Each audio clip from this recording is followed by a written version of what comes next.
Very good morning to all of you.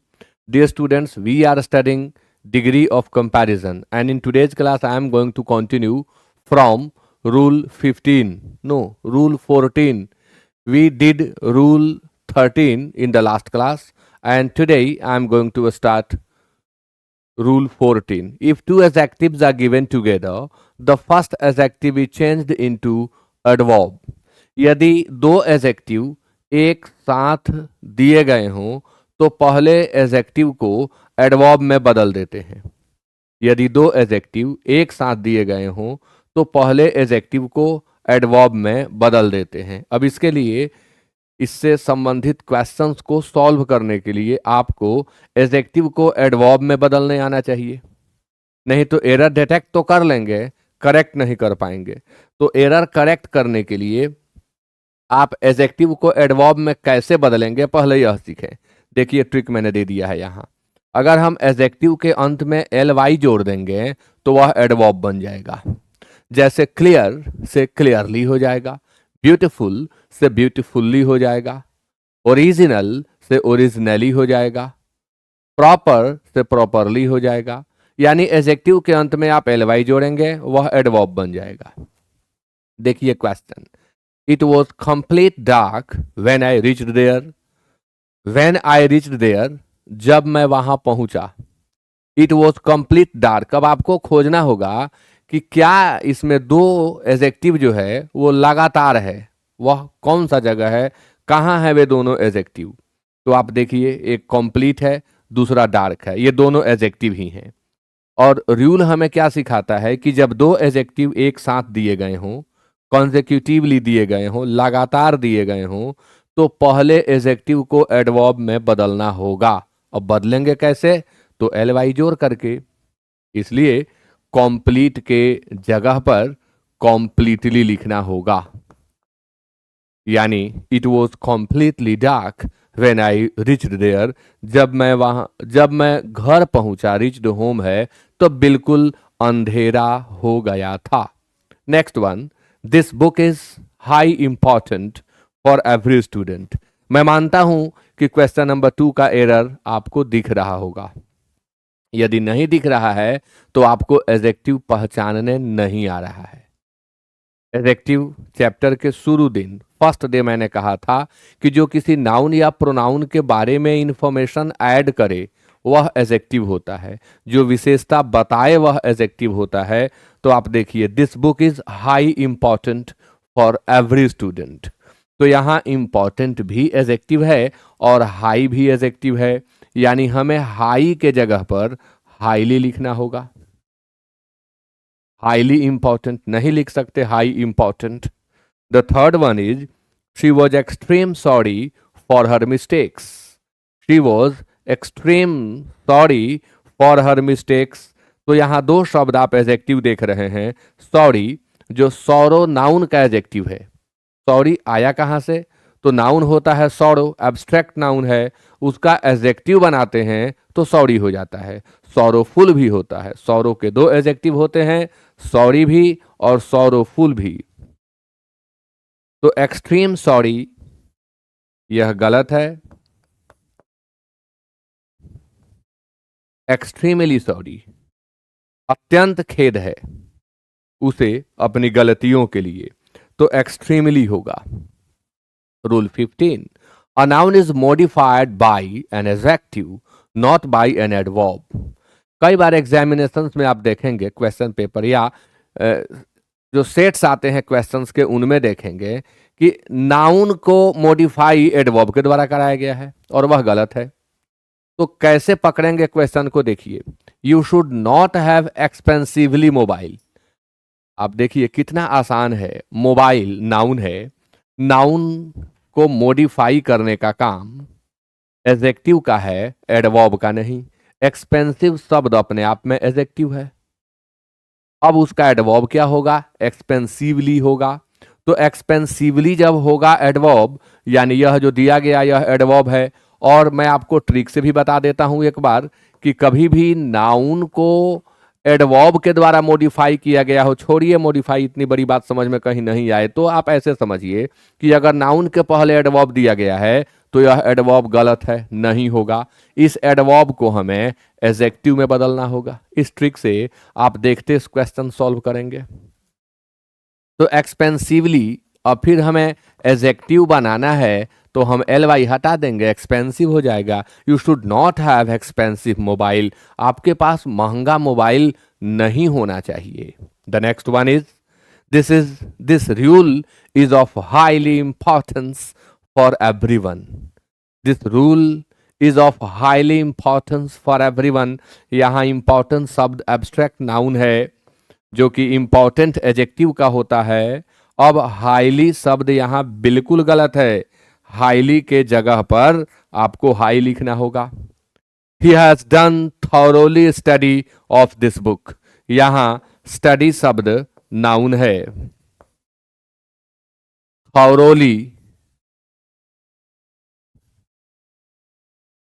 का adjective बनाइए, thorough होगा। He has done thorough study of this book. अब कई बार आप कहेंगे सर स्टडी मीन्स तो अध्ययन करना होता है, तो यह नाउन कैसे है? तो जब स्टडी मीन्स अध्ययन करना होता है तब स्टडी कहाँ रहता है? सब्जेक्ट के बाद। वी स्टडी, दे स्टडी, तब उसका अर्थ होगा अध्ययन करना। और जिस पोजीशन पर यह आया हुआ है यह एडजेक्टिव नहीं, यह वर्ब नहीं, नाउन का काम कर रहा है। और नाउन की विशेषता थॉरोली के द्वारा व्यक्त नहीं कर सकते, थॉरो के द्वारा करेंगे। आगे बढ़ते हैं। Rule number 16, adjectives ending in L Y are used before a noun. अब एक समस्या है, कई टीचर्स आपको यह पढ़ा देते हैं कि एल वाई से अंत होने वाले शब्द एडवर्ब होते हैं। सही भी है, गलत भी है। ऐसा कहना कि एल वाई से अंत होने वाले सभी शब्द एडवर्ब होते हैं यह बिल्कुल गलत है। यह कहिए कि एडजेक्टिव के अंत में एल वाई अगर है तब वह एडवर्ब है, लेकिन नाउन के अंत में एल वाई है वह एडजेक्टिव है। यानी नाउन को एडजेक्टिव में बदलने के लिए कुछ नाउन्स हैं जिनमें एल वाई जोड़ देना है, केवल वो एडजेक्टिव में बदल जाएंगे। आपके सामने लिखा भी है, मैन का एडजेक्टिव मैनली होगा, वुमन का एडजेक्टिव वुमनली होगा, फ्रेंड का एडजेक्टिव फ्रेंडली होगा, टाइम का एडजेक्टिव टाइमली होगा। तो ऐसे बहुत से नाउन्स हैं। गॉड का एडजेक्टिव गॉडली होगा, हेवन का एडजेक्टिव हेवनली होगा। ऐसे बहुत से नाउन हैं जिनमें आप एल वाई जोड़ेंगे तो एडजेक्टिव में बदल जाएंगे वे। अब क्या ये जो एल वाई वाले शब्द हैं इन्हें भी हम नाउन के पहले नहीं रख सकते? जी हाँ, रखेंगे, और बिल्कुल रखेंगे, क्योंकि नाउन को क्वालिफाई करने का काम एडजेक्टिव का ही है, एडजेक्टिव ही उसे क्वालिफाई करता है, तो क्यों नहीं रखेंगे। तो आइए एग्जाम्पल देख लें।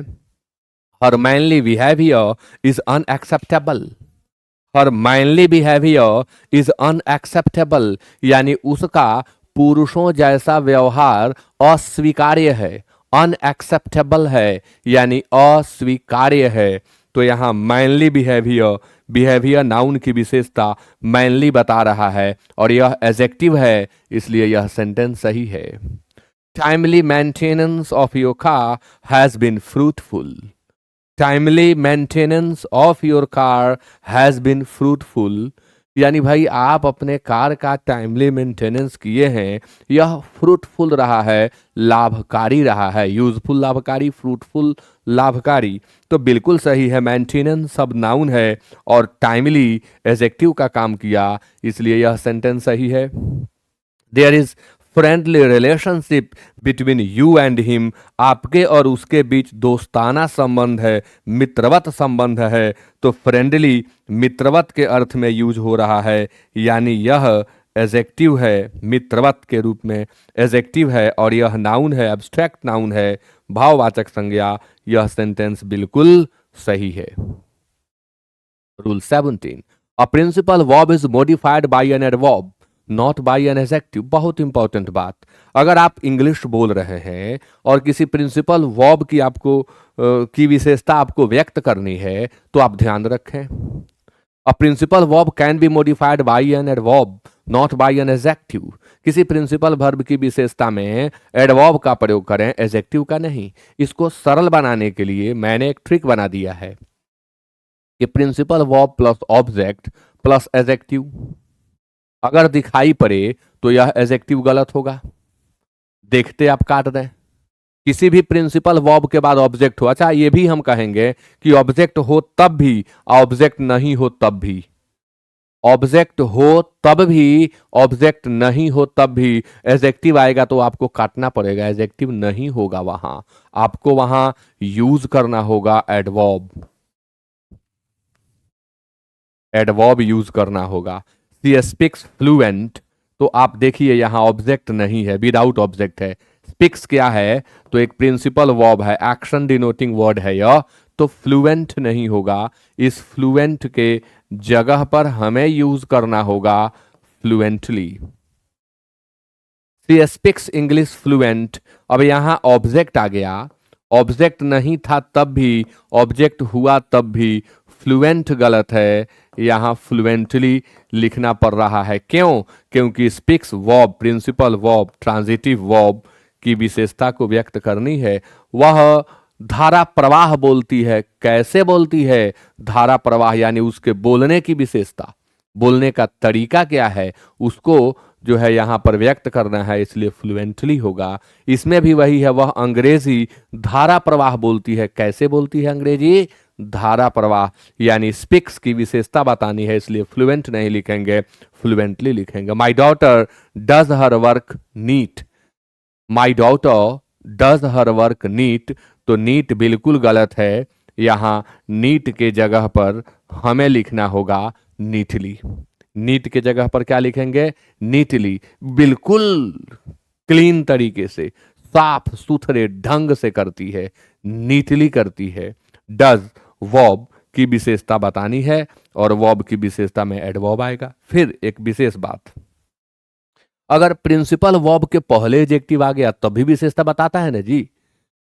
प्रिंसिपल वर्ब की विशेषता बताने के लिए एडजेक्टिव तो लगाना ही नहीं है, वो मैं ट्रिक के तौर पर बता रहा हूं आपको, कि अगर बाद में एडजेक्टिव आया तब भी काट दें और पहले एडजेक्टिव आ रहा है तब भी काट दें, यह भी गलत है, क्योंकि पहले आकर के भी मॉडिफाई करने का काम करता है। अब इस एडजेक्टिव को भी चेंज करना होगा एडवर्ब में। The house was beautiful decorated, अब यहां डेकोरेटेड जो है वह वर्ब का थर्ड फॉर्म है, यहां ब्यूटीफुल नहीं लिखेंगे, हम ब्यूटीफुल्ली लिखेंगे, beautifully. The thief was bad beaten by the police, तो the thief was badly beaten by the police, badly इस बीटन वर्ब को मॉडिफाई करने का काम कर रहा है, पुलिस के द्वारा चोर को बुरी तरह से पीटा गया। कैसे? तो बुरी तरह से।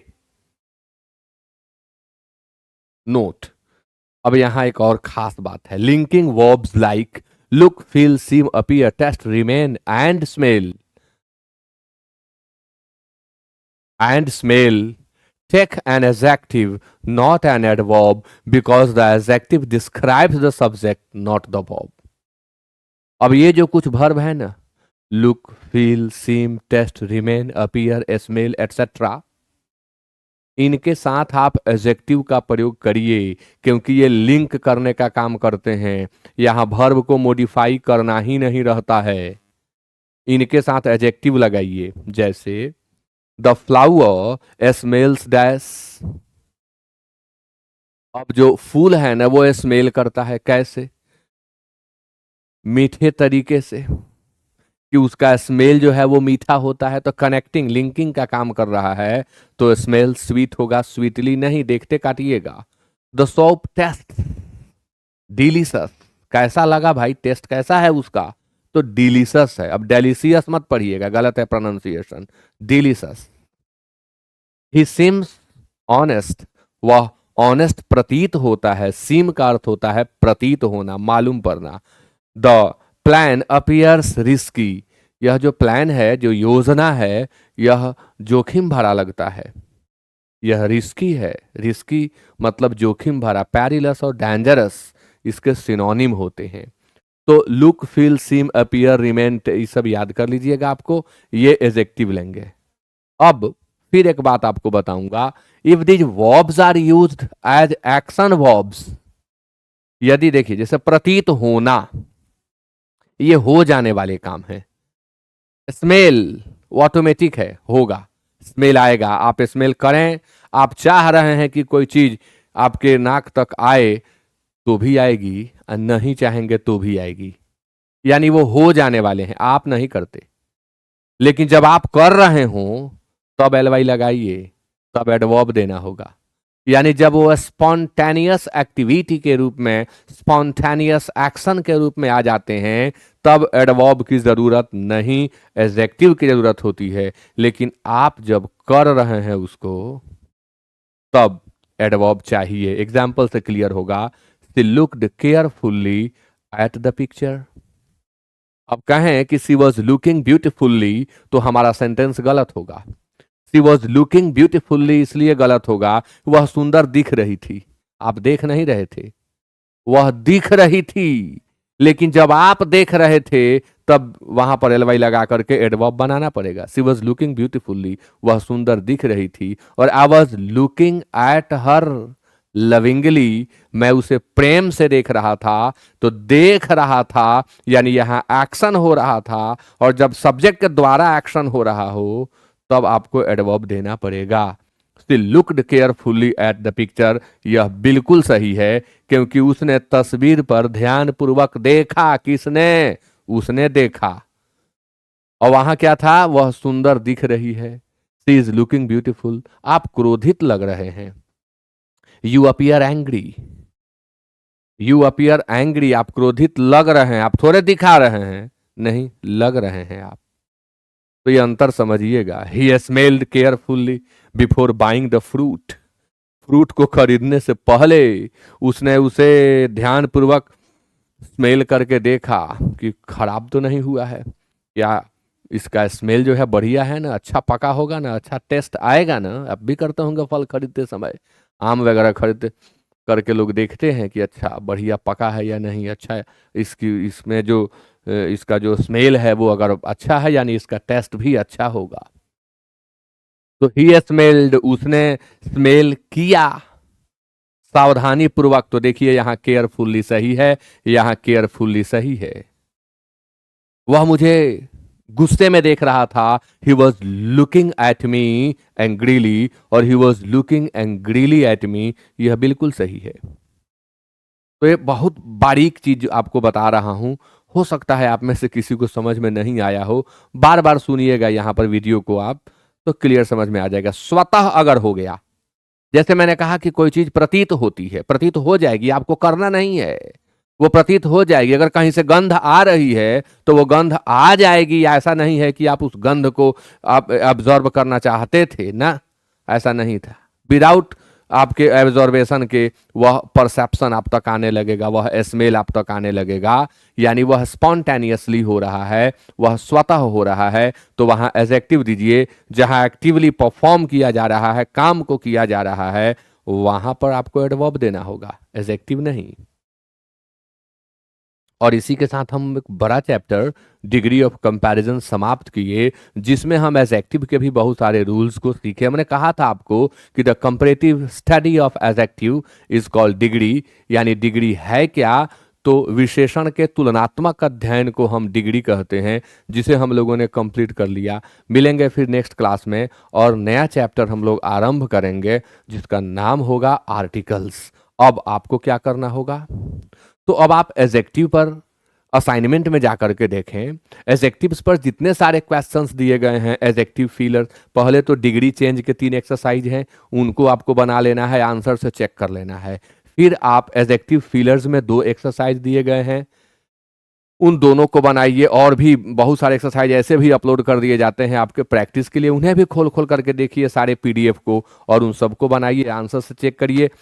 कुछ का वीडियो भी आपको मिल जाएगा, वीडियो सॉल्यूशन में जाएंगे तो, और वीडियो देख लेंगे। कुछ का पीडीएफ मिलेगा जिससे आप क्लियर करेंगे। तो ये सारी चीजें हैं। अब जब इतना आप कर लेंगे, तब अशोक कुमार सिंह सर की जो किताब है, मैंने सजेस्ट किया था कि आप लोग खरीद लें, a mirror of common errors, उस किताब से आप होमवर्क करें। अगर आप असमर्थ हैं, नहीं खरीद पा रहे हैं, तो मैंने उसका पीडीएफ अपलोड किया है, उसके सारे कॉमन एरर एडजेक्टिव चैप्टर के बना जाएं, और बना करके मेरे यूट्यूब पर जाकर के सर्च कर लें, वहां आपको एडजेक्टिव का कॉमन एरर मिल जाएगा। और वहां से उसको चेक कर लें और तब एडजेक्टिव का ऑनलाइन टेस्ट दें। इतना काम आप कर लेंगे ना, दुनिया की किसी किताब का आपको एडजेक्टिव दे दिया जाए कि सॉल्व करो, आप आसानी से बनाते चले जाएंगे, कहीं दिक्कत नहीं आएगी। दुनिया की कोई किताब, मैं नहीं कह रहा हूं कि इस पब्लिकेशन की किताब उठाओ और बनाओ, कोई किताब उठाओ और बनाओ, बशर्ते कि ये सारे रूल्स आपके जेहन में हो, आपको याद हो। तो इतना करिए, फिर मिलते हैं नेक्स्ट क्लास में आर्टिकल चैप्टर के साथ। Okay, have a nice day.